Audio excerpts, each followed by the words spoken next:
자, 그럼 네 번째로 기본 자료형과 스트링 클래스에 대해서 살펴보겠습니다.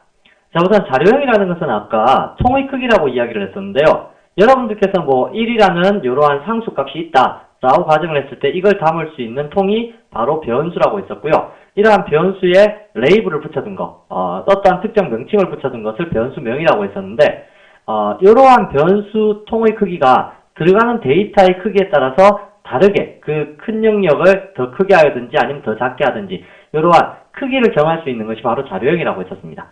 그렇다면 프로그램에서는 이러한 자료형을 어떻게 선언을 하고 어떻게 이야기를 해줘야지 컴퓨터가 이해를 할 수 있을까요? 자, 그거부터 먼저 한번 살펴보도록 하죠. 자, j003이라는 예제에서 클래스를 하나 만드시고요.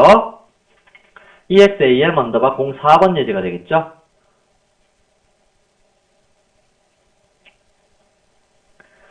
자, 네 번째 예제를 만드시고 여기에서 우리가 뭐 어떤 영역의 데이터를 선언할지는 모르겠지만 가장 기본적으로는 void main 안에서 데이터를 선언할 겁니다.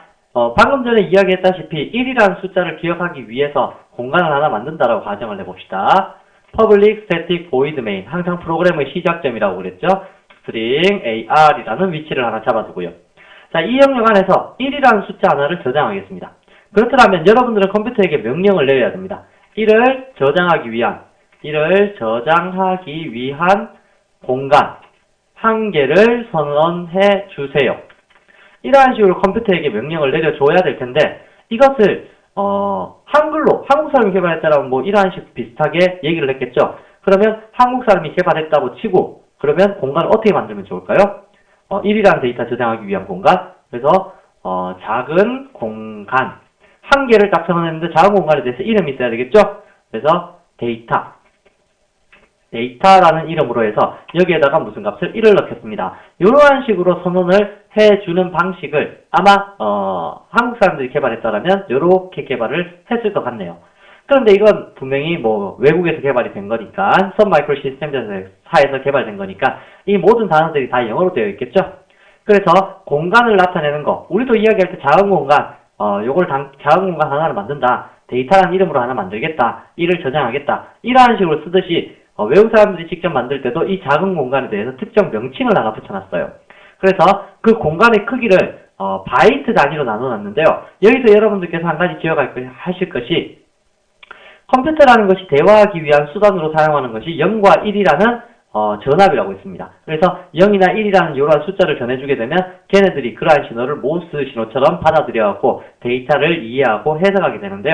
그러한 0과 1, 그 두 가지를 묶어둔 단위가 바로 비트라는 단위입니다. 그래서 컴퓨터는 가장 최소 단위가 비트라는 단위인데요. 비트는 0과 1을 표시하는 최소 단위가 되는 겁니다. 이 단위는 컴퓨터가 이해하기 위한 단위입니다. 그래서 이러한 단위를 쓰게 되면 여러분들은 컴퓨터에 이야기를 할 때 항상 0, 1로밖에 대화를 못합니다. 자, 이렇게 대화를 하다 보면 좀 답답하겠죠. 그래서 이렇게 0과 1로 대화하는 이러한 방식의 프로그램이 바로 저그 언어들이고요. 우리는 지금 고급 언어를 다루고 있죠. 그래서 이러한 비트들을 몇 개 묶어놨어요. 묶어놓으니까 크기가 커지는데 여러분들 상상 한번 해봅시다. 그러면 1비트가 나타낼 수 있는 한 개의 비트 가지고 나타낼 수 있는 경우의 수가 몇 가지입니까? 당연히 두 가지가 되겠죠. 왜? 0과 1밖에 없으니까 0이 나타나는 경우나 1이 나타나는 경우. 그렇다면 두 비트가 있다면 경우의 수는 몇 가지가 될까요? 두 비트가 있으면 어떠한 경우가 생기냐면 제일 처음에 첫 번째 비트도 0이고 두 번째 비트도 0인 경우, 다음에 첫 번째 비트가 0이고 두 번째 비트가 1인 경우, 다음에 첫 번째 비트가 1이고 두 번째 비트가 0인 경우, 네 번째 경우는 첫 번째 비트도 1이고 두 번째 비트도 1인 경우. 이렇게 해서 총 몇 가지가 나타나냐면 네 가지가 나타나게 됩니다. 이러한 비트의 경우의 수, 이러한 건 여러분들 고등학교 때나 중학교 때 수학 시간에 좀 배워보셨을 법한데요. 여하튼 경우를 나타내는 숫자들이 몇 가지 모이면 나타낼 수 있는 경우의 수가 달라진다는 거 알고 계시겠죠? 그게 공식이 2의 여러분들이 표시하고자 하는 비트 수, 다시 말하면 2의 2승, 2의 1승 이러한 식으로 비트 수의 경우의 수가 나타나게 됩니다. 그러면 이제 한번 봅시다. 3비트가 나타낼 수 있는 경우의 수는요, 당연히 8가지가 될 거고요. 4비트는요, 당연히 2의 4승, 얼마입니까? 16가지가 되겠죠. 다음 5비트는 32가지, 다음 6비트는 64가지, 다음에 7비트는 128가지, 다음에 8비트는 8비트는 256가지.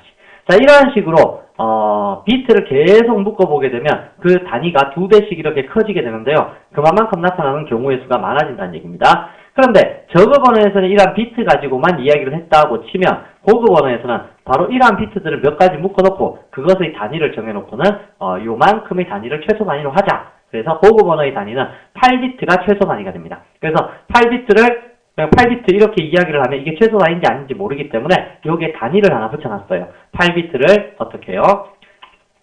1바이트라고 표시하자 라고 해서 우리 고급 언어에서는 바이트라는 것이 최소 단위가 되는 겁니다. 그래서 1바이트는 그럼 몇 가지 경우의 수를 나타낼까요? 당연히 256가지의 경우의 수를 나타낼 수 있다라는 뜻이 되겠죠. 자, 그렇다면 여러분들이 작은 공간의 데이터를 하나 선언하겠다라는 의미는 영어로 바꾸면 1바이트의 공간을 하나 선언하길 할 텐데 이름은 데이터라고 할 것이고 여기에는 1을 대입하겠다. 자, 이제 보니까 어느 정도 이 형식이 프로그램적으로 보이시죠? 자, 이렇게 데이터를 선언을 할 수 있는데 우리는 보통 어떤 앞에 거 연산되면 이제 연산된 결과값이 뒤로 나타난다라고 수학 시간에 배웠을 텐데요. 컴퓨터에서는 뒤에 것이 연산되어서 앞으로 대입된다. 그러니까 1이 연산되어 갖고 앞으로 대입된다. 이러한 식으로 계산을 합니다. 그래서 항상 이코를 보시게 되면 뒤에 걸 먼저 연산을 하시고 그것을 앞으로 대입시키는 방법을 취하시기 바랍니다. 그래서 이 데이터라는 이름은 사용자 정의 명칭입니다. 뭐 AAA라고 적어두셔도 관계는 없습니다. 이 데이터 대신에 A 뭐 이러한 식으로 공간의 이름은 여러분들이 정하시기 나름이라는 얘기입니다. 자, 그런데 문제는 1바이트 데이터를 정했을 때 1바이트 데이터에 정수만 들어갈지 실수만 들어갈지 그런 것도 잘 모르시겠죠. 그렇다면 얘를 좀 더 상세하게 정의를 내려본다라면 선언을 해본다라면 1바이트의 정수 저장 공간 AAA라는 곳에다가 1을 저장하겠다. 뭐 이런 식으로 적어야 되는데 그러다 보면 앞의 글자가 상당히 길어져 버리겠죠. 그래서 여기에 대해서 닉네임을 붙이기 시작했어요. 공간의 크기에 대해서. 정수 데이터를 1바이트 저장하기 위한 어떤 특정한 닉네임. 그러니까 별칭이죠. 별칭을 뭐 바이트로 한다든지 아니면 2바이트 정수를 저장하기 위한 공간의 별칭은 뭐 쇼트라고 한다든지 이러한 식으로 닉네임을 붙여놨습니다. 그래서 여러분들께서 앞으로 데이터를 선언하실 때는 제일 처음에 자료형 이름, 자료형 닉네임이라고 하죠. 닉네임. 그 다음에 변수명. 아까 변수명은 공간에 대한 특정한 이름이라고 했습니다. 하고 이퀄 초기값. 초기값. 대입할 값을 얘기하는 겁니다. 최값이 되어버렸네요. 초기값. 자, 이러한 식으로 데이터를 선언해서 사용을 할 수가 있다라는 겁니다. 그래서 예를 들어보면 뭐 인티저 x는 1 이러한 식으로 지금 현재는 바이트 단위죠. 바이트 x가 아니고 AAA는 1 이러한 식으로 데이터를 처리해 줄 수가 있다는 얘기입니다. 지금 요 얘기를 하려는 겁니다. 자, 이 중에서 변수 선언할 때 바이트라는 이러한 닉네임에 대해서 이제부터 알아보자 라는 것을 여러분들께 설명을 드리려고 하는 겁니다. 자, 그렇다면 이러한 자료형, 방금 용어와 같이 통의 크기에 대한 자료형은 크게 세 가지로 나눠볼 수 있는데요. 첫 번째는 그 네 가지로 나눠보는 게 좋겠네요. 첫 번째는 논리형 자료형, 논리만 나타낸다 라고 해서 true 내지는 false를 기억할 수 있는 자료형입니다. true, 맞다, 틀리다 이거죠. 그래서 그 두 가지만 기억하기 때문에 바이트 수가 그렇게 클 필요는 없습니다. 그러니까 고급 언어적인 측면에서 봤을 때는 최소 바이트 수인 1바이트로 true 내지는 false를 기억시킬 수 있으니까 불리한 자료형은 1바이트입니다. 그러나 이러한 자료형은 1바이트 전체를 사용하는 것이 아니고 1바이트의 일부만 사용해서 맞다, 틀리다 그 두 가지만 나타내죠. 제가 조금 전에 1바이트로 나타낼 수 있는 경우의 수가 256가지라고 이야기를 했었는데 불리언은 고작 두 가지만 나타내면 되기 때문에 256가지를 다 쓸 필요가 없죠. 그러다 보니까 다른 자료형들과 호환이 안 됩니다. 그래서 형 변환 자체가 불가능한데요. 형 변환이라는 것은 여기에 담겨있는 자료를 다른 곳에 옮겨다가 담는 작업 이러한 것을 못한다는 얘기입니다. 일단 요거 중요한 개념이니까 알아두시고요. 뒤에 가셔서 형 변환 얘기가 나오면 그때 가서 좀 더 상세하게 설명을 드리도록 하죠. 자, 그래서 불리언이라는 자료를 딱 선언하시게 되면 방금 전에 보이드 메인에서 우리가 데이터를 선언을 하게 되면 어떠한 일이 일어나게 되냐면 여러분들 메모리 제가 일자 메모리로 그렸었죠. 자, 일자 메모리 중에서 보이드 메인에서 실행 시에 다이렉트로 할당되는 메모리 영역은 어디냐면 제일 처음에가 콘스탄트 영역, 두 번째가 가비지 컬렉션 힙 영역, 세 번째가 런타임 스택 영역, 네 번째는 레지스트리 영역 이렇게 되어 있는데요. 바로 이 부분에 void main이나 아니면 지역 변수로 사용되는 모든 영역은 이 부분에 뒤에서부터 앞으로 메모리가 할당됩니다. 그러므로 이 공간이 우리 자바에서는 제가 아까 몇 바이트라고 얘기를 했었죠? 프로그램 하나가 실행될 때 메모리가요. 42억 여바이트라고 했습니다. 42억 여바이트. 이 억이라는 단위 상당히 큰 단위입니다. 그래서 42억 여바이트만큼의 공간이 프로그램 하나당 할당이 되는데요. 그 중에 요 영역상의 뒤에서부터 앞으로 메모리가 할당이 되는데 여기에 뒤에 딱 1바이트만의 공간을 사용을 해서 무엇을 나타내냐면 불리언값 하나를 할당을 시킨다. 뭐 그러한 의미가 된다는 얘기입니다. 불리언 자료형 한번 선언해 보도록 할게요. 자, 어떻게 선언을 하시냐면 불리언의 자료형은 BOOLEAN 그 자료형 닉네임을 먼저 적죠. 그 다음에 변수명은 쉽게 합시다. 우선 첫 번째로는 A라고 하겠습니다. A라고 해서 이렇게 선언만 해두셔도 되는데요. 잠시 후에 초기화에 대한 이야기를 다시 또 할 텐데요. 반드시 여러분들이 지역 변수를 선언하시게 되면 얘는 자동 초기화가 안 됩니다. 그래서 이 안에는 어떤 값이 들어있냐면 쓰레기 값들이 들어있거든요. 엉뚱한 값들요. 메모리가 원래 가지고 있는 엉뚱한 값들. 그래서 얘는 반드시 초기화를 시켜주셔야 되는데 그 초기화 방법은 equal이라는 것을 적으시고 이 뒤에 값을 넣어주시면 됩니다. 근데 조금 전에 제가 불리언은 무슨 값만 가질 수 있다고요? 그렇죠. true 내지는 false의 값을 가질 수 있다고 했습니다. 그래서 필요하다면 맞다, 틀리다라는 값을 이렇게 표시해 주시면 되는데 이거 내지는 false라는 값, 이 둘 중에 한 가지를 적을 수 있다는 얘기입니다. 이건 추석철이라는 거 이미 배우셨죠? 아실 테니까 프로그램에 영향 안 미치는 부분. 그래서 true라고 이 부분에 적으셔도 되고 false라고 적으셔도 됩니다. 주의하실 점은 이렇게 적으셨을 때 싱글 쿼테이션 마크 이래버리면 안 됩니다. 싱글 쿼테이션 마크 안에는 문자 하나만 딱 들어갈 수 있고요. true 내지는 false는 나타낼 수가 없습니다. 그러면 더블 쿼테이션 마크는 되느냐? 더블 쿼테이션 마크는 문자 열을 나타내는 거기 때문에 역시 안 됩니다. 그래서 더블이나 싱글 쿼테이션 마크 절대 적지 마시고요. 그냥 단어 그 자체로 true 내지는 false 적을 수 있습니다. 그리고 여러분들 이클립스 사용하시다 보면 이렇게 약간 자주색 빛 나는 이런 색깔로 변하는 것들이 있는데 이것들이 전부 다 뭐냐면 예약어들입니다. 그래서 여러분들 예약어 제가 사용자 정의 명칭으로 쓸 수 없다고 그랬던 거 있죠? 사용자 정의 명칭은 이런 변수명들이 사용자 정의 명칭이고요. 이러한 걸로 쓸 수 없다고 했던 이러한 예약어들 잘 알고 계셔야 될 겁니다. 그래서 보는 대로 저런 건 예약어구나 이렇게 이해를 해주시면 될 겁니다. 그래서 불리언이라는 변수는 이렇게 선언을 한다라는 것 알아두시고요. 여러분들 출력 문구를 이용해서 한번 같이 출력도 해볼까요? 이거 어차피 뒤에 가서 다시 출력 문구 배우시게 되겠지만 이미 우리는 hello java라는 거 출력해 보셨잖아요. 그래서 system.out.println a는 a 이렇게 출력을 하시면 됩니다. 여기 플러스 연산자는 무슨 뜻이냐면 앞에 있는 문자열에 이어서 a라는 요 변수 속의 값을 출력하겠다 그겁니다. 더블 쿼테이션 마크는 화면에 그대로 뜨는 데이터의 내용을 얘기하는 거고요. 더블 쿼테이션 마크가 없으면 그것은 요 변수를 나타내는 겁니다. 그래서 더블 쿼테이션 마크 있는지 없는지 잘 보시고 판단을 하시면 되겠죠. 싱글 쿼테이션 마크 마찬가지고요. 싱글이나 더블 쿼테이션 마크는 그 데이터 자체를 나타내는 겁니다. 그래서 아무것도 없이 아무런 표시도 없이 A라고 적혀 있으면 이게 요 속의 공간값. 그래서 true라는 값이 요게 딱 나타나게 된다는 얘기입니다. 그래서 A는 true. 요게 화면상에 뜨게 되겠죠. 자, 이러한 가장 기초적인 자료형인 논리형 자료형이 있다라는 거고요. 화면이 조금 지저분하네요. 일단 지우고. 자, 그래서 불리언이라는 자료형은 true 내지는 false 둘 중에 하나의 값만 저장할 수 있는 공간이다 라는 얘기입니다. 자, 두 번째 자료형으로는요, 정수형 자료형을 이야기해 볼 수 있는데요. 정수형 자료형은 총 4가지가 있습니다. 정수형 자료형은 첫 번째, 바이트라는 닉네임이 있고, short라는 닉네임이 있고, character라는 닉네임이 있고, integer라는 닉네임이 있습니다. 요거 int라고 읽으셔도 되는데요. 보통 integer라고 많이 읽습니다. 알아두시고요. 자, 이 4가지가 있는데, 또 한 개 더 있죠.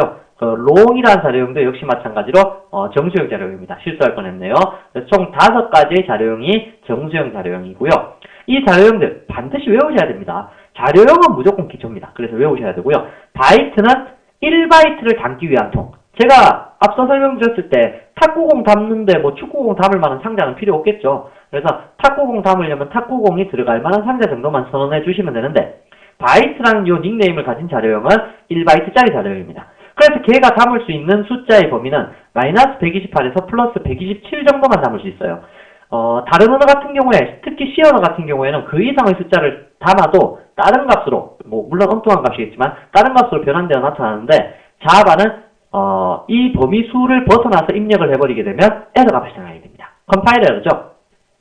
그래서 첫 번째 있는 바이트는 요만큼의 범위에서만 데이터를 담을 수 있다라는 거 기억을 해두셔야 될 겁니다. 한번 다음 보도록 하죠.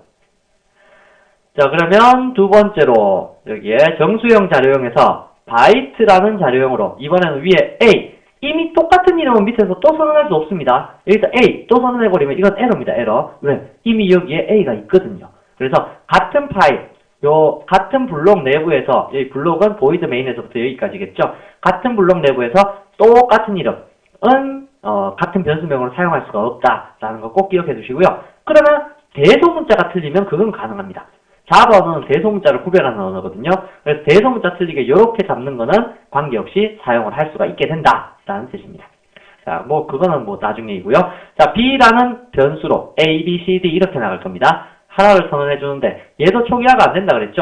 그래서 만약에 여러분들께서 초기화를 하지 않고 출력을 하고자 한다면 B는 B라고 해서 출력을 시켜보면 B에 에러가 발생해버려요. 컴파일 에러입니다. 왜? 여기에 에러 메시지에 마우스가 들어보면 B may not have been initialized. 초기화되지 않았다. 이렇게 뜨죠. 왜? 이 안에는 엉뚱한 쓰레기 값이 들어있다는 뜻입니다. C언어 같은 경우에는 이런 부분 무사히 그냥 넘어가 주거든요. 근데 자바는 이러한 부분에 정말 엄격합니다. 그래서 만약에 초기화시키지 않고 데이터를 사용하겠다라고 하시게 되면 심각한 문제를 일으킬 수 있다는 거 꼭 기억해 두시고요. 얘가 담을 수 있는 데이터는 마이너스 128에서 플러스 127 사이를 담을 수 있다 그랬죠? 그러면 127이라는 숫자까지는 담을 수가 있다는 얘기겠네요. 그런데 만약에 128 담을 수 있을까요? 이러면 에러가 발생한다는 겁니다. 자, 이것도 역시 컴파일러입니다. 여러분들 이클립스 사용하시다가 빨간 줄 뜨는 경우 있죠? 이건 무조건 컴파일러입니다. 컴파일러가 뭡니까? 라고 하면 도스창에서 여러분들 실행시킬 때 자바 C라는 명령을 이용해서 자바 파일 컴파일 시켜서 바이트 코드로 바꾸잖아요. 기계어로. 그렇게 바꿀 때 에러가 난다는 게 컴파일러입니다. 그렇지 않고 런타임 에러라는 건 뭐냐면 그렇게 다 바꿔놓고 실행을 하려다 보니까 내려가는 거. 그게 바로 런타임 에러입니다. 그것에 대해서는 또 런타임 파트에 여러분들께서 익셉션을 발생시키는 그 부분에 가서 한번 보도록 할게요. 자, 그래서 자신의 범위를 벗어나서는 입력이 될 수가 없다라는 거 기억해 두시고요. 근데 조금 특이한 것은 자신의 범위를 벗어나도 이게 데이터가 처리가 될 수 있는 방법이 있습니다. 그게 뭐냐면 B++와 같은 연산자를 이용하는 방법입니다. 자, 이렇게 플러스라는 연산자는 우리 연산자 파트, 5단원의 연산자 파트죠. 그 파트에서 배우실 때 아시겠지만 자기 자신의 값을 1 증가시키는 겁니다. 그렇다면 바이트가 127인데 128은 담을 수 없다 그랬죠. 그렇다면 B가 뿔뿔되면 과연 얼마의 값을 나타낼까요? 여기서 여러분들께서 한 가지 기억하셔야 될 게 자료형은 돌고 돈다는 겁니다. 이 B 뿔뿔을 내서 결과값을 출력해 보시면요. 무슨 값이 나타나게 되냐면 마이너스 128이 나타나게 됩니다. 정말인지 한번 해볼까요? 자, 여기서 다이렉트로 한번 실행을 시켜보도록 하겠습니다. 그냥 결과값만 보고 지나가도록 할게요. 자, 보시면 아래쪽에 결과값 출력했는데 여기는 true. 아까 얘기했었죠? 여기 보시면 A는 true라고 나타났었고 두 번째 B는 뿔뿔을 시켰는데 어떻게 됐나요? 마이너스 128 이렇게 떠버렸네요. 자, 신기하게 마이너스가 되었습니다. 그렇다면 왜 마이너스가 되었을까? 그리고 여기서 한 가지 제가 옆에다가 이렇게 적었는데 보통 모든 라인은 세미콜론 다음에는 한 줄씩 내려주시는 것이 좋습니다. 제가 세미콜론에 대해서도 언급을 해드렸죠? 메소드 D나 클래스 D를 제외한 나머지 모든 영역에는 문장 끝날 때마다 세미콜론 붙여야 된다. 요거에 대해서는 계속 설명을 드렸었고요. 뒤로 가면 제어문 파트에서는 세미콜론 안 붙이는 경우가 생겨난다. 라고 했는데 일단은 기초는 세미콜론 무조건 붙여야 된다는 겁니다. 자, 그래서 이러한 식의 처리를 하시게 되면 마이너스 128이 나타나는데 왠지 한번 보겠습니다. 자, 바이트라는 것이 나타낼 수 있는 형태가 바이트라는 것은 요 앞에 살펴보시다시피 몇 바이트로 되어 있냐면 1바이트짜리 자료형입니다. 1바이트는 몇 비트입니까? 제가 메모장에 설명드릴 때 1바이트는 그죠? 8비트라고 되어 있죠. 8비트는 0과 1을 나타내는 비트가 8개 모여있다는 뜻이거든요. 그렇다면 1바이트짜리를 비트 0값으로 다 표시를 해보면 둘, 셋, 넷, 다섯, 여섯, 일곱, 여덟 하면 요게 바로 1바이트라는 얘기입니다. 0과 1을 나타낼 수 있는 숫자들의 묶음요. 자, 그러면 얘를 10진수로 바꿔보면 당연히 10진수로 바꾸는 법 아시죠? 이거 2진수잖아요. 0과 1 나타내는 것들은 2진수죠. 2진수를 10진수로 바꾸는 방법. 여기에 곱하기 2의 0승, 요게 곱하기 2의 1승, 요게 곱하기 2의 2승, 요게 곱하기 2의 3승, 2의 4승, 2의 5승, 2의 6승, 2의 7승. 이렇게 다 각각의 자릿수마다 곱해서 전체를 더해버리면 어떻게 되나요? 그게 바로 10진수로 바꾸는 방법이죠. 자, 전체 다 0이니까 곱해봤자 다 0이 나오겠죠? 그래서 10진수로 바꾸면 0값이 될 거고요. 0000, 0001 하시게 되면 당연히 10진수로 바꾸면 2의 0승 곱하기 1은 얼마예요? 1이죠? 그래서 1값이 나올 거고요. 다음에 0000, 000, 0010 하시게 되면 이건 얼마입니까? 여기는 2의 1승, 2 곱하기 1이니까 2가 되겠죠? 다음에 0000, 0011 하시게 되면 첫 번째 자리는 2의 0승 곱하기 1 하면 1이고요. 2의 1승 곱하기 1, 2죠? 그래서 1 더하기 2는 3. 이러한 식으로 계속적으로 쫙 계산되어서 넘어가도록 될 텐데요. 이렇게 가다가 0, 1, 1, 1, 1, 1, 1, 1 하시게 되면 이 값이 얼마냐면 계산해 보시면 아시겠지만 127이 나옵니다.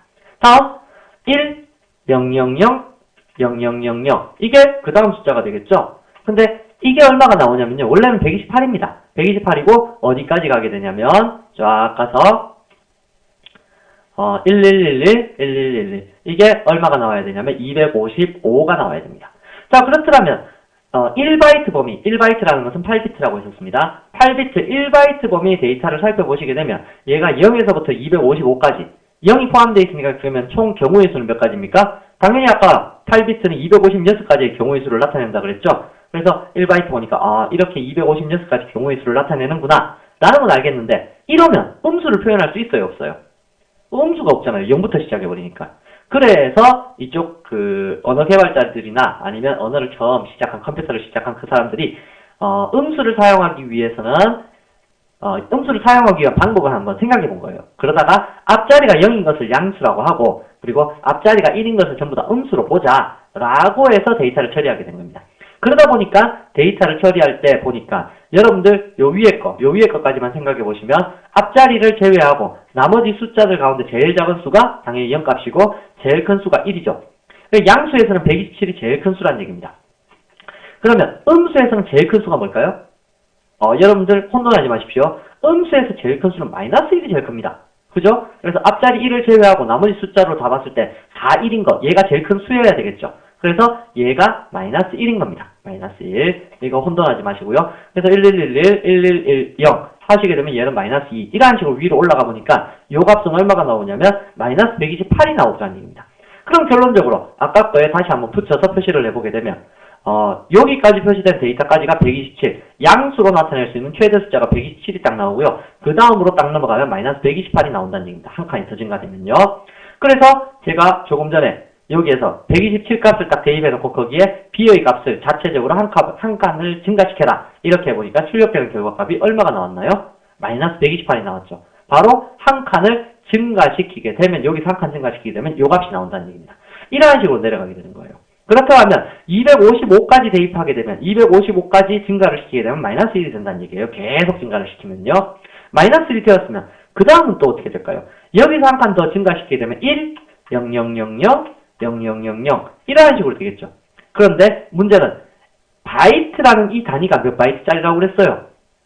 바이트라는 이 단위는 1바이트짜리라고 했습니다. 1바이트는 몇 비트입니까? 8비트입니다. 8비트. 그래서 비트 수가 이렇게 지금 보면 앞으로 한 칸 나가보니까 9비트가 돼버렸죠. 요거 8비트, 9비트. 그래서 8비트를 유지를 시켜야 되기 때문에 앞으로 나가버린 건 버려버립니다. 그래서 없는 셈 쳐버린다고요. 그럼 다시 요 자리에 한 칸 더 증가하면 어디로 돌아오냐면 바로 0, 여기로 돌아온다는 얘기입니다. 다시 말하면 제일 위로 다시 올라온다는 얘기죠. 그래서 이것 때문에 나온 얘기가 자료형은 돌고 돈다. 뭐 이런 얘기가 나옵니다. 그래서 여러분들께서 자료형에 어떠한 값을 대입하든 간에 거기서 데이터가 증가되든 간에 우리가 지금 여기서 외워야 될 이 범위의 수를 절대 벗어날 수 없다라는 거. 자료형이 설정되어 버리면 범위는 절대 벗어날 수 없습니다. 그 안에서 결과값이 다 출력되고 다 나타나고 이렇게 됩니다. 그렇더라면 여기서 한 가지만 더 보시게 되면 B를 뿔뿔시키고 또다시 한번 B를 더 뿔뿔시켰다. 그럼 127에서 한 칸 더 증가하면 얼마입니까? 마이너스 128. 거기서 한 칸 더 증가하면 마이너스 127이 되겠죠. 그래서 여기서 아까 그 그림에서 생각해 보시면 그렇게 될 겁니다. 실행을 시켜보시게 되면 마이너스 127이라는 거고요. 또 증가시키면 어떻게 될까요? 마이너스 126, 125, 124 이러한 식으로 해서 마이너스 1까지 갈 거고요. 마이너스 1에서 만약에 한 칸을 더 증가시켰다. 그러면 얼마가 될까요? 그러면 0값이 된다라는 뜻입니다. 그래서 여러분들께서 이러한 데이터들 어떻게 처리가 되는지 잘 이해를 해두시고요. 자료형이 돌고 돈다는 것은 바이트라는 자료형만 해당되는 게 아니라 바이트가 그나마 범위가 제일 작기 때문에 이렇게 설명을 드릴 수가 있었었고요. 그렇지 않고 다른 거, 자료형 큰 것들은 이러한 비트 수를 또 더 많이 적어야 되기 때문에 설명하기가 난해합니다. 그래서 이거하고 똑같은 원리로 돌아간다는 거 꼭 기억해 두시고요. 그래서 1바이트짜리 자료형은 나타낼 수 있는 범위의 수가 마이너스 128에서 플러스 127. 다시 말하면 2의 7승에서부터 2의 7승 마이너스 1까지. 요까지 나타내는 경우의 수를 나타낸다. 라는 거 알아두십시오. 이거 2의 7승이라는 공식은 뭐냐면요. 음수와 양수를 나타내기 때문에 1바이트가 몇 비트입니까? 8비트죠? 8비트에서 한 개의 비트를 뺀 겁니다. 그래서 2의 7승이 마이너스 2의 7승. 그래서 나타낼 수 있는 최저 경우의 수고요. 다음에 최대 경우의 수는 2의 7승 마이너스 1. 그렇다면 밑에 것도 상상할 수 있겠죠? 밑에 거는 쇼트라는 요 닉네임은 저장할 수 있는 공간의 크기가 이따만큼 큽니다. 그렇다면 얘는 2바이트 자료형인데요. 2바이트 자료형이 나타낼 수 있는 경우의 수는 2바이트가 몇 비트일까요? 1바이트가 8비트예요. 2바이트가 몇 비트일까요? 당연히 16비트죠. 근데 16비트에서 한 비트는 음수냐 양수냐 그걸로 써야 되니까 15승에서부터 2의 15승 마이너스 1. 마이너스 1은 왜 했을까요? 마이너스 1은 0이 양수 부분에 포함되어 있기 때문에 0 때문에 마이너스 1한 겁니다. 알아두시고요. 요 숫자 값들 다 외우셔야 됩니다. 1바이트는 마이너스 128에서 플러스 127, 2바이트는 마이너스 32,768에서 32,767. 이러한 것들 기본입니다. 무조건 프로그램 한다 그러면 다 외우셔야 됩니다. 그래서 알고 계셔야 될 거고요. 그래서 쇼트라는 자료형은 바이트보다 약간 더 크구나. 야구 공정도 저장할 수 있겠다. 근데 이러한 쇼트라는 자료형은요. 보통 프로그램에서 잘 사용되지 않습니다. 왜냐하면 보통 프로그램은 시스템 바이트 수를 나타내는 시스템 바이트 수, 우리 자바가 4바이트 시스템이라 그랬죠? 그래서 시스템 바이트 수를 나타내는 인티저를 많이 쓰게 되는데요. 근데 쇼트를 왜 적어놨느냐? 다른 언어하고 호환을 시키기 위해서 그렇습니다. C 언어 같은 경우에는 인티저가 2바이트입니다. 이건 시스템마다 다 틀려요. 그래서 이러한 거, C 언어랑 호환을 하기 위해서는 쇼트라는 자료형도 필요하더라 라는 것 때문에 나타나 있습니다. 다음, 캐릭터는 잠깐 넘어가고요. 이 인티저 한번 보죠. 인티저가 제가 시스템 바이트 수라고 그랬고요. 기본 자료형입니다. 여러분들이 그냥 숫자 1 딱 적어 놓으면 컴퓨터는 그걸 인티저 자료형, 4바이트 자료형으로 인식합니다. 여러분들께서 일단 우리 시스템이 4바이트이기 때문에 이 숫자까지도 기억을 하셔야 됩니다. 마이너스 21억 4,748만 3,648에서 21억 4,748만 3,647. 저한테 오프라인으로 배우는 학생분들은 전부 다 이 숫자 다 외웠어요. 이게 실제 프로그램 할 때도 상당히 필요한 부분입니다. 그래서 꼭 외우셔야 되니까 여러분들도 이거 하루만 좀 노력하셔서 외우시면 금방 외워집니다. 그래서 수업 시간에 중간중간 제가 이 숫자를 이야기하는 경우가 있을 거예요. 그럴 때마다 꼭 기억해 내셔갖고 그 범위였구나 라는 거 기억을 해두시기 바라고요. 얘는 축구공 정도 담을 수 있는 거, 그 정도의 크기로 이제 공간이 설정되어 있다. 그래서 다 같은 정수형 자료형입니다. 그래서 정수형 자료형인데 얼마만큼 큰 거를 담을 수 있느냐 거기에 따라서 통의 크기를 다르게 나타내었다 라는 것밖에 없고요.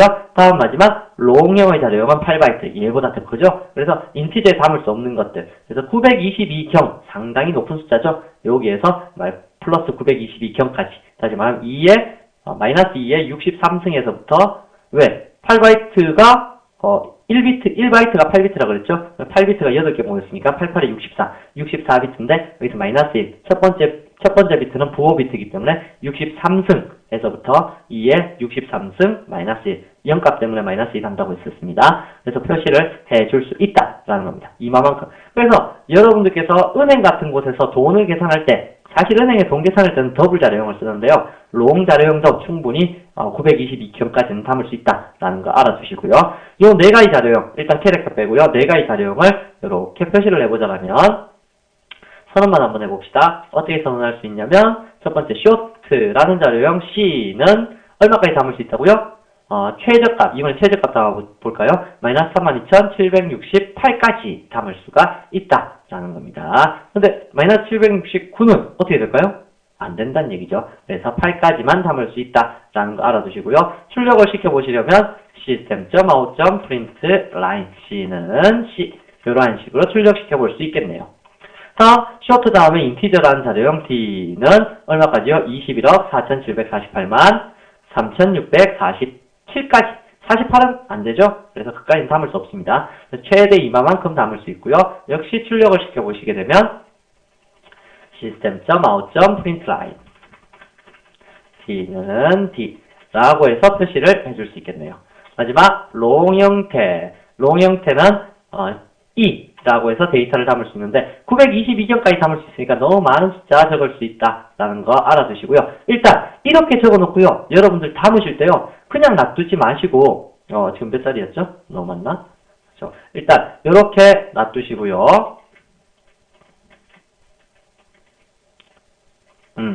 그렇죠. 자, 이렇게 놔두시고 여러분들께서 데이터를 저장하실 때 한 가지 기억하셔야 될 게 있는데요. 여러분들께 자바 프로그램에서 일반 데이터를 그냥 숫자를 적게 되면 제가 아까 기본 자료형이 인티저라고 했었죠. 인티저. 그렇기 때문에 숫자가 너무 커버리면 이걸 전부 다 인티저로 해석을 해버립니다. 누가요?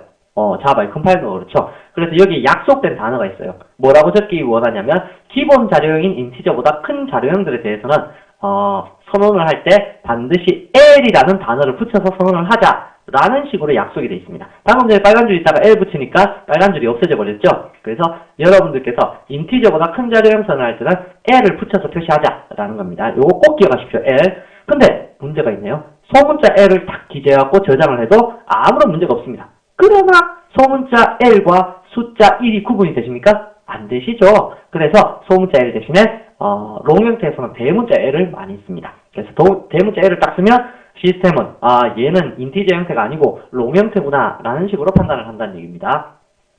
인티저보다 작은 자료는 관계가 없어요. 왜? 이미 최소 4바이트까지는 컴퓨터가 기본적으로 준비를 해놓고 있거든요. 그래서 준비해놨다가 그거보다 적게 들어오면 적은 자료형 그냥 담아버리면 되는 건데 그거보다 큰 자료형이 들어올 때는 미리 컴퓨터에게 알려줘야 됩니다. 야, 지금 엄청나게 큰 자료형 들어가니까 준비하고 있어. 이러한 식으로 시스템에게 알려줘야 될 필요성이 있기 때문에 여러분들께서는 롱 형태를 표시할 때는 반드시 대문자 L이라는 것과 함께 써서 표시를 해주시기 바랍니다.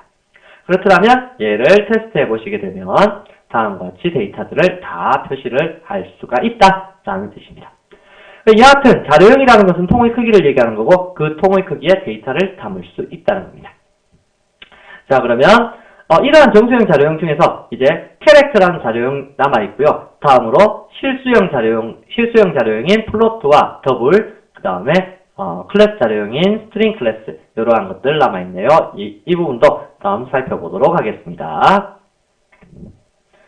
자, 정수형 자료형 중에서 한 가지가 남아있는데요. 바로 캐릭터라는 자료형이 남아있습니다. 이 캐릭터라는 자료형은 2바이트 데이터를 나타내는 정수형 자료형이기도 하지만 옆에 보시면 제가 뭐라고 적어놨었냐면 문자형 자료형이라고 적어놨습니다. 자, 이 문자형 자료형이라는 것은 문자 데이터를 나타낼 수 있다는 뜻인데요. 문자도 엄밀하게 얘기하면 컴퓨터에서는 숫자입니다. 그래서 정수형 자료형으로 분류가 되는데요. 자, 문자형 자료형이라는 것은 예를 들어갖고 여러분들 A라는 문자 아시죠? 이 A라는 문자도 사실 숫자로 65, 대문자 A는 65라는 숫자하고 매칭이 됩니다.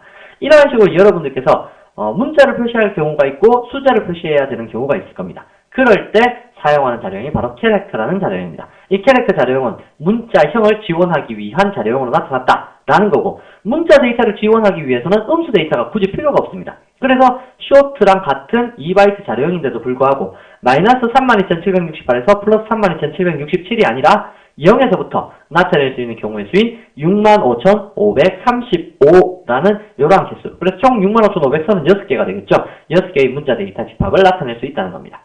다른 언어 같은 경우에 캐릭터가 1바이트로 되어 있는 경우가 종종 있는데요. 그러한 경우에는 얘는 라틴 원계열의 문자 체계를 사용할 수 있다는 얘기입니다. 쉽게 얘기하면 영문자 체계. 영어 문자 해봤자 크게 많지 않잖아요. 28개의 글자. 대소문자 해봤자 26개의 문자. 대소문자 해봤자 52개. 뭐 이런 식으로 기호들 몇 개 포함하고 이렇게 하기 때문에 실제 문자의 데이터가 127번까지의 데이터로 ASCII 문자의 타입으로 존재를 하고 있는 것이 바로 1바이트 문자 체계고요.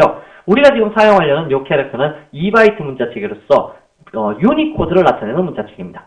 그래서 여러분들께서 이 문자 체계를 사용하실 때는 다음과 같은 선언법을 사용하실 수 있습니다. 자, 조금 다른 파일을 만들어서 표시를 해보자면요. 클래스 exam_05 자, 사용을 해보시면 public static void main 자, 여기 보시면 캐릭터로 A라는 문자를 하나 선언을 하겠다. A라는 변수 공간을 선언을 하겠다. 라고 했을 때, 제가 아까 0에서부터 65,535까지 저장할 수 있다 그랬죠? 그래서 65, U라고 저장을 하셔도 되고요. 두 번째로 캐릭터로 B라는 것을 선언하는데 이번에는 얘한테 캐릭터일 경우에만 가능한 문자 선언 방식이 있습니다. 그게 뭐냐면 싱글 코테이션 마크. 이때까지 싱글 코테이션 마크는 나오지 않았죠? 싱글 코테이션 마크에서 A라는 문자 한 개, 두 개는 안 됩니다. 그래서 문자 한 개를 넣어서 표시할 수도 있습니다. 다음 마지막 유니코드 체계에서 사용할 수 있는 문자 체계로서요. 유니코드 고유 표식을 사용할 수 있습니다. 이것은 표기하기도 편하고 데이터를 해석하기도 편하게 하기 위한 방식인데요. 싱글 코테이션 마크를 쓰는데 제가 방금 전에 싱글 코테이션 마크 안에는 문자 하나만 딱 적을 수 있다고 그랬죠. 근데 특이한 경우로 역슬러시 U라고 적게 되면 그 뒤에 16진수 숫자 4자리를 적을 수 있습니다. 16진수 숫자 4자리를 적게 되면 0041이라고 적었는데 이 16진수기 때문에 계산해 보시면 첫 번째 자릿수 곱하기 16의 0승, 두 번째 자릿수 곱하기 16의 1승 해보시게 되면 이것도 역시 마찬가지 65라는 숫자가 나옵니다. 자, 이러한 식으로 문자가 2바이트이기 때문에 여러분들 요거 한번 생각해 보세요. 16진수 한 자리가 몇 가지 경우의 수를 나타냅니까? 당연히 16진수니까 16진수는 어떠한 진수를 얘기하는 거예요? 0, 1, 2, 3, 4, 5, 6, 7, 8, 9 다음에 10 대신에 뭐를요? A, B, C, D, E, F 라고 해서 F가 15라는 숫자까지 나타나는 거. 그래서 총 몇 가지 경우의 수입니까? 요거 따져보시면 16가지의 경우의 수를 나타낼 수 있죠. 그래서 16가지 경우의 수를 나타내는 것이 바로 16진수 한 자리입니다. 그렇다면 16진수 한 자리는 몇 비트에 해당할까요? 16가지 경우의 수를 나타내는 비트 수. 아까 거 한번 생각해 볼까요? 1비트가 몇 가지 경우의 수를 나타낸다고요? 2가지 경우의 수. 2비트가요? 4가지 경우의 수. 3비트가 8가지 경우의 수. 4비트가 16가지 경우의 수를 나타낸다라고 아까 설명을 드렸었죠? 그렇다면 16진수 한 자리는 몇 비트에 해당하냐면 4비트에 해당합니다. 4비트요. 그렇다면 4비트, 요거 하나가 4비트입니다. 그럼 옆에도 4비트. 요거 두 개 합치면 8비트. 8비트가 몇 바이트예요? 아까 얘기했었죠? 8비트가 1바이트라는 얘기입니다. 1바이트. 그렇다면 8비트짜리 두 개 있으니까 1바이트, 2바이트 하게 되니까 총 2바이트. 그래서 캐릭터는 2바이트를 표시하기 위한 서식으로 역슬러시 U라는 유니코드 고유 서식을 사용할 수 있다는 겁니다. 여기에 역슬러시라는 단어가 나오는데요. 이 역슬러시는 특정 제어 문자를 표시하고자 할 때, 문자 형태를 제어하고자 할 때 사용하는 서식으로 많이 씁니다. 문자를 제어할 때 쓰는 서식요. 그러면 제가 제어 문자라는 이야기 나왔으니까 몇 가지 제어 문자만 알려드리도록 할게요. 우선 제어 문자들도 전부 다 숫자하고 매칭이 되어 있습니다. 요거 일단 출력을 해보고 문자 매칭 만들어 볼까요? 요거 A도 한번 출력을 해볼 거고요. 다음에 출력을 시킬 때 B도 한번 출력을 해볼 거고요. 다음에 세 번째로 C도 한번 출력을 해봅시다. 이 세 개 다 전부 다 뭐라고요? 다 똑같은 겁니다. 그래서 다 A라는 문자가 나타날 겁니다. 왜 문자가 나타납니까? 65가 안 나타나고요? 라고 묻는다라면 캐릭터는 연산이 가능하면, 그러니까 덧셈, 뺄셈, 곱셈, 나눗셈 같은 사칙 연산이나 뭐 여하튼 앞으로 배우시게 될 연산자를 사용해서 연산 자체가 가능하면 숫자로 바뀌지만 연산이 불가능하죠. 지금 이거 문자열 더하기 A 하게 되면 문자열로 나열이 돼버리잖아요. 그래서 연산이 불가능한 상태에서는 문자 자체의 값을 띄도록 만들어져 있습니다. 그러면 65라는 숫자가 있다고 해서 65가 뜨는 것이 아니라 65에 해당하는 문자. 그래서 요러한 65라는 숫자, 문자에 대칭되는 숫자값, 이것을 보고 뭐라고 얘기하냐면 ASCII 코드 값이라고 얘기하는데요. 뭐 여하튼 ASCII 코드 값에 매칭되어 있는 문자를 표시하게 됩니다. 여기 조금 헷갈리실 겁니다. 뭐가 헷갈리실 거냐면 ASCII 코드라는 용어도 좀 생소하시죠? 근데 이 ASCII 코드라는 건 뭐냐면 컴퓨터가 이해하는 단순하게 숫자밖에 없습니다. 그것도 해필 0과 1이라는 숫자밖에 없어요. 그나마 허용해 준 것이 그다음 비트를 여러 가지 묶어갖고 숫자들의 체계를 만들어 준 건데, 그렇더라면 우리가 컴퓨터한테 얘기할 때 헬로우라는 걸 얘기한다든지 ABC라는 것을 얘기할 때 이걸 다 숫자로 바꿔줘야 될 거잖아요. 그래서 미리 키보드 자판에 있는 모든 문자들에 대해서 숫자화 시켜둔 거, 그게 바로 ASCII 코드라는 겁니다. 그래서 그러한 ASCII 코드 값을 표시하는 것이 아니라 그 ASCII 코드 값에 해당하는 문자를 출력하도록 만들어준 자료형이 캐릭터라는 겁니다. 그래서 얘를 출력해보시면 다 A가 뜰 겁니다. 실행을 시켜보시게 되면 다음과 같이 A도 A고 B도 A고 C도 A다 라는 식으로 결과값이 나타나게 될 텐데요. 자, 그러면 방금 얘기했었던 제가 ASCII 코드 값과 그러한 제어 문자에 대해서 몇 가지 여러분들 기억하실 만한 거 알려드리도록 할게요. 첫 번째, ASCII 코드 값을 제가 먼저 적을 거고요. 거기에 해당하는 문자의 형식을 적어보도록 하겠습니다. 제어 문자죠. 제어 문자 및 일반 문자. 요거에 대해서 알아보겠습니다. 우선 ASCII 코드 0값은 제어 문자로 따지자면 ASCII 코드 0값은 제어 문자로 역슬러시0나 혹은 널과 같습니다. 아무것도 없다는 뜻입니다. 그래서 널이나 역슬러시0 요거에 해당하는 문자가 ASCII 코드 0번. 숫자 0하고 얘하고 매칭을 시켜놨다는 얘기입니다. 다음에 두 번째 ASCII 코드 8번. ASCII 코드 8번이 역슬러시 백스페이스바죠. 그래서 싱글 코테이션 마크 역슬러시 백스페이스바. 지금 역슬러시가 아까는 역슬러시가 이렇게 표시가 되었었죠. 근데 이 역슬러시가 실제 키보드상에 있는 글자로는 원화 표시, 한국 원화 표시 있죠. 이 슬러시하고 틀립니다. 슬러시는 이게 슬러시고요. 지금 제가 얘기하는 것은 역슬러시입니다. 역슬러시 다음에 있는 글자는 우리 그 자바 시스템에서 뭘로 인식을 해주냐면 제어 문자로 인식을 해줍니다. 그래서 역슬러시 다음에 어떤 문자 하나 딱 적어놓으면 얘가 제어 문자라면 그 역할을 해준다는 얘기죠. 얘는 유니코드를 나타내는 제어 문자입니다. 그래서 역슬러시 비 백스페이스바를 얘기하는 거고요. 다음에 9번은 여러분들 탭키 눌러보셨죠? 백스페이스바는 뭐 화살표 뒤로 돼 있는 거고요. 탭키 눌러보셨죠? 탭 거리만큼 이동할 수 있도록 만들어주는 그러한 제어 문자가 ASCII 코드가 9번입니다. 그래서 ASCII 코드 9번 이렇게 명령을 내려도 탭 거리만큼 이동이 될 거고요. 다음에 역슬러시 탭 이렇게 적어도 탭 거리만큼 이동이 될 겁니다. 그래서 이러한 문자 다 기억하셔야 됩니다.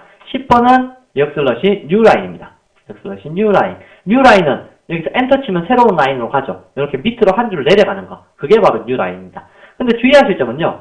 엔터키를 치면 밑으로 내려가는데 여기 들어보세요. 여기서 엔터키를 딱 치면 바로 밑으로 내려가는 거. 이게 바로 역슬러시 뉴라인입니다. 그러면 우리는 지금 여기에서 엔터키를 딱 치면 밑으로도 내려가고 뭐도 됩니까? 맨 앞으로도 가죠. 이렇게 되는 게 13번.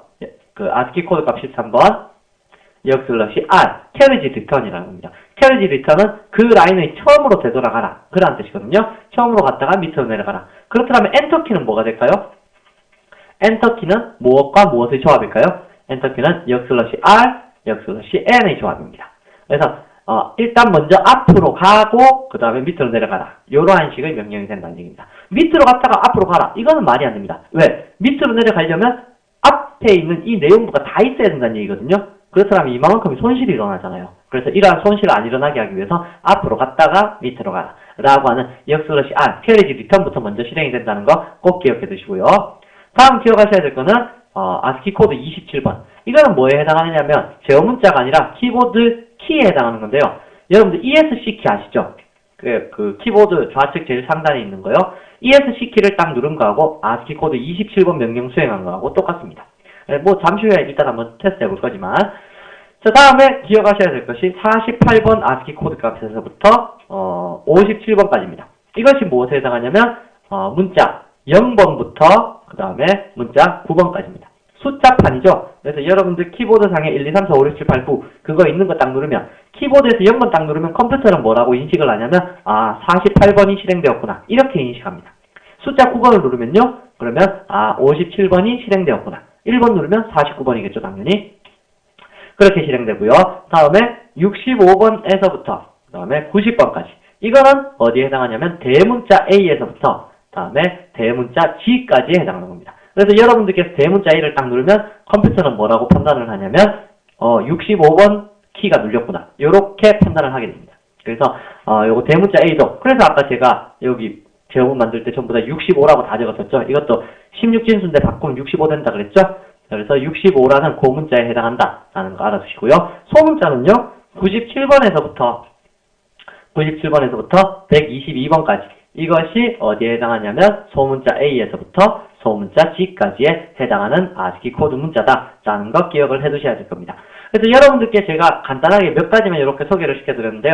이러한 문자들 이제 앞으로 종종 사용하게 될 겁니다. 그래서 예를 들어서 제가 여기에다가 뭔가를 하나 출력을 시켜볼게요. system.out.println 해갖고 안녕하세요. 글자 적고 역슬러시 탭. 아까 역슬러시 원화 표시에 T 누르게 되면 제어 문자라고 그랬죠. 역슬러시 탭 하면 탭 거리만큼 이동이 돼요. 김승현님 이런 식으로 글자 적었어요. 그 다음 역슬러시 N. 역슬러시에서 하면 한 줄 갱시키라고 그랬죠. 그래서 반갑습니다 라는 글자를 딱 적게 되면 일단 역슬러시 T는 제어 문자로서 탭 거리만큼 이동하라는 뜻이고 역슬러시 N은 어떻게 해요? 한 줄 개행하라 그러한 뜻으로 쓰이게 됩니다. 그리고 승현이라는 이름에 더블 코테이션 마크를 주고 싶다. 그럴 경우에도 역슬러시를 쓰는데요. 지금 현재 보시면 더블 코테이션 마크가 이미 쓰였죠. 그렇다면 여기에 역슬러시 없이 더블 코테이션 마크 써버리면 컴퓨터는 여기서 여기까지만 문자로 인식을 하고 뒤에 거는 에러라고 판단을 해버린다고요. 그래서 더블 코테이션 마크 안에서 더블 코테이션을 표시할 때 그때도 역슬러시를 사용해서 더블 코테이션 표시하시면 되고요. 다음에 역슬러시를 직접 출력을 하고 싶다 라고 하시면 역슬러시 두 번을 적으시게 되면 역슬러시가 표시가 됩니다. 역슬러시는 여기 안녕 하고 나서 하세요 바로 앞에 역슬러시를 표시해 볼까요? 자, 이러한 식으로 출력을 시켜보시면 어떻게 결과값 뜨는지 한번 비교하면서 살펴보십시오. 여기에 실행을 시켜주시게 되면 자, 우선 안녕 하고 나서 역슬러시 표시된 이 부분 있죠? 이 부분이 바로 여기에 역슬러시 한번 표시된 거고요. 그래서 제어 문자 다음에 역슬러시가 나오면 얘를 인식을 해줍니다. 다음에 여기에 탭거리만큼 거리가 띄워져 있죠? 그게 바로 여기에 역슬러시 T가 작동해서 탭거리만큼 이동되었고요. 여기에 더블 코테이션 마크 출력되었죠? 그게 바로 역슬러시 더블 이것 때문이고요. 다음 요거 다음에 한 줄 밑으로 이렇게 내려갔죠? 그게 바로 역슬러시 N 요거 때문에 동작을 하게 되었다라는 겁니다. 여하튼 기본적으로 여러분들께서 이런 ASCII 코드와 거기에 대응하는 제어 문자나 문자 이러한 체계는 잘 기억을 하고 계셔야 될 것 같아서 설명을 드렸고요. 그래서 다른 정수형 자료형과는 다르게 따로 떼어내어서 설명드렸습니다. 이러한 문자형 자료형은 숫자로도 쓰일 수 있지만 어떻게 해요? 문자의 속성이 강하다라는 겁니다. 근데 계산이 가능해버리면 얘는 숫자로 바뀌어버립니다. 예를 들어서 어떠한 식이라면 예를 들어 여기에서 여러분들께서 인티저 말고 바로 출력해볼까요? system.out.println 하셔서 a 더하기 2 라고 이렇게 적었어요. 그러면 더하기 2가 아까 여기에서 더하기는 문자열이죠. 문자열하고 이렇게 그 캐릭터란 문자가 나열이 됐는데 이렇게 덧셈 되어버리면 얘네는 나열입니다. 그래서 A는 A 이렇게 떴을 텐데요. A 더하기 2 하면 2도 숫자로 가능하고 A도 숫자로 따지면 65로 가능하죠. 물론 여기에 B도 가능합니다. B도 관계없고요. 이 A라는 문자도 ASCII 코드 값이 방금 전에 배우실 때 65라고 배우셨잖아요. 그렇다면 덧셈이 가능해져 버리면 얘가 숫자로 바뀌어갖고 얼마가 출력되냐면 67이 출력됩니다. 그래서 맞는지 한번 볼까요? B 플러스 2는 얼마일까요? 라고 해서 이렇게 출력을 시켜보시면 지금 괄호로 묶은 이유는 덧셈 연산은 앞에서부터 뒤로 되니까 괄호로 안 묶으면 문자열로 나열돼 버립니다. 그래서 괄호로 묶은 거예요. 요만큼 연산한 결과값은 뭘까요? 그러면 B 플러스 2는 67 이러한 식으로 뜨게 됩니다. 볼까요? 자, 그래서 실행을 시켜보시게 되면 다음같이 B 플러스 2는 67 이러한 식의 결과값이 나타나게 된다는 얘기입니다. 그래서 캐릭터에서 여러분들이 주의하셔야 될 점이 얘가 과연 연산이 가능한가 불가능한가 ASCII의 제어 문자가 어떻게 표시가 되는가 그러한 것들 잘 이해를 해두시고요. 얘도 자료형의 닉네임 중에 하나다라는 거고 이 5가지가 전체 정수형 자료형이다 라는 뜻입니다. 자, 그럼 계속 이어서 다음으로 보시면 실수형 자료형이라는 부분이 나오는데요. 실수형 자료형에서는 여기서는 크게 설명드릴 것이 없습니다. 일단 소수점 이하의 데이터를 가지고 있는 거 그거를 저장하는 장치인데요. 이 실수형 자료형은 플로트라는 형태와 더블 형태 두 가지밖에 없습니다. 플로트 형태는 4바이트 정도의 데이터를 기억할 수 있고요. 더블 형태는 8바이트만큼의 데이터를 기억할 수 있습니다. 소수점을 가지기 때문에 자료를 섬세하게 소수 이하 부분까지 표시를 할 수 있는데 얘의 기본 자료형은 시스템 바이트 수하고 관계없이 8바이트 자료형이 기본 자료형입니다. 더블 형태가 바로 8바이트인데요. 얘 더블 형태가 기본 자료형입니다. 그런데 얘 같은 경우는 그럼 무조건 소수점만 찍으면 무조건 8바이트로 인식하잖아요. 그래서 4바이트로 좀 작은 자료형 나타낼 때는 4바이트로 표시하기 위해서 요 단어 뒤에는 F라는 아까 롱 형태일 때 L 붙였죠. 그래서 얘한테는 F라는 요랑 기호를 같이 붙여서 선언해 줘야 된다. 그 정도만 기억을 해주시면 됩니다. F 이거 소문자로 적어도 됩니다. 왜? F는 다른 숫자하고 헷갈릴 만한 게 없잖아요. 그래서 소문자 적어도 된다고요. 자, 여기서 자료형 한번 선언을 해보시자면 다음 예제 만들어서요. Ctrl N 눌러서 exam_06 만들어 놓고 public static void main 하셔서 플로트 형태의 자료형 A는 12.34 이렇게 선언하면 큰일 난다는 얘기입니다. 왜? 12.34라고 선언해버리면 얘는 더블 형태 8바이트로 인식이 되어버린다는 얘기죠. 그래서 8바이트짜리를 어떻게 4바이트짜리 담을 수 없겠죠. 이제 요렇기 때문에 이제 나중에 형별함 같은 걸 배우는데요. 8바이트는 다시 말하면 축구공을 야구공 상자에 담는 거하고 지금 똑같은 형태입니다. 그래서 얘 같은 경우는 플로트다 라고 하는 표식인 F라는 단어를 붙여주셔야 된다 라는 거 알아두시고요. 더블 같은 경우는 12.345 뭐 이러한 식으로 출력 가능하다는 얘기입니다. 그래서 F를 붙이느냐 안 붙이느냐 거기에 따라서 데이터 어떻게 처리하는지 그리고 용량이 어느 정도인지 설정이 된다는 거 기억해 두시고요. A는 A. 반응이 컴퓨터가 조금 느리죠. 사양이 조금 딸리나 봐요. 자, 그래서 B라고 해서 이렇게 표시를 내보시게 되면 실행을 시켜보셨을 때 다음과 같이 12.34 그리고 12.345 이 두 가지 데이터 값을 표시할 수 있다라는 겁니다. 크기는 8바이트, 얘는 4바이트입니다. 이걸 좀 더 쉽게 이해를 하시려면 이 플로트라는 데이터는 전체 자릿수가 어디까지 정확한 자리를 나타낼 수 있냐면 7자리까지 정확한 자리를 나타낼 수 있고 9자리까지 표시 가능하다면 얘는 그 두 배인 17자리까지 표시 가능하고 15자리까지 정확한 수를 나타낼 수 있다. 뭐 그렇게 이해를 하셔도 되고요. 잠시 후에 래퍼 클래스 보시면 실제 크기, 최대 크기와 최소 크기 출력을 시켜볼 수도 있으실 겁니다. 그래서 알아두시고요. 마지막 자료형으로 클래스형 자료형이 있는데요. 클래스형 자료형은 요 다음에 배우시는 래퍼 클래스도 있겠지만 스트링 클래스 요거 아셔야 됩니다.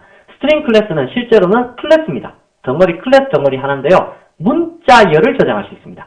우리가 앞서 배운 이러한 자료형들 앞에서 불리언, 뭐 바이트, 쇼트, 캐릭터, 인티저, 롱, 다음에 플로트, 더블 다 배워봤지만 문자열을 저장할 수 있는 자료형 없었죠. 문자 하나 저장하는 자료형은 있었어요. 캐릭터. 근데 문자열을 저장하는 자료형은 없었습니다. 그래서 문자열 저장하기 위해서 클래스를 잠깐 빌려 쓴 겁니다. 빌렸었는데 이것에 대한 상세한 내용도 스트링 클래스 파트에서 하겠지만 일단은 문자열 저장할 수 있다라는 거하고 한글 처리 잘 된다. 아무 문제 없다라는 거 그 두 가지만 기억해 두시고요. 사용법 두 가지 있지만 위에 거는 일단 기억하지 마십시오. 이거는 클래스 파트 들어가셔서 뉴에 의한 생성을 시켜 보셔야지 무슨 내용인지 아실 수 있을 테니까요. 일단은 일반 자료형처럼 스트링 요때 주의하실 점 첫 글자 대문자라는 거요. 스트링 선언하셔서 변수명 주시고 그 다음에 더블 쿼테이션 마크입니다. 이제는 아까 문자 하나 저장할 때 싱글 쿼테이션 마크였죠? 근데 이번엔 더블 쿼테이션 마크로 데이터를 선언한다 라는 거 기억을 해 두시자고요. 자, 그래서 얘도 한번 예를 들어보자면 아래쪽에 김승현 한번 적어볼까요? 스트링 네임은 김승현 해서 적어놓고 시스템 점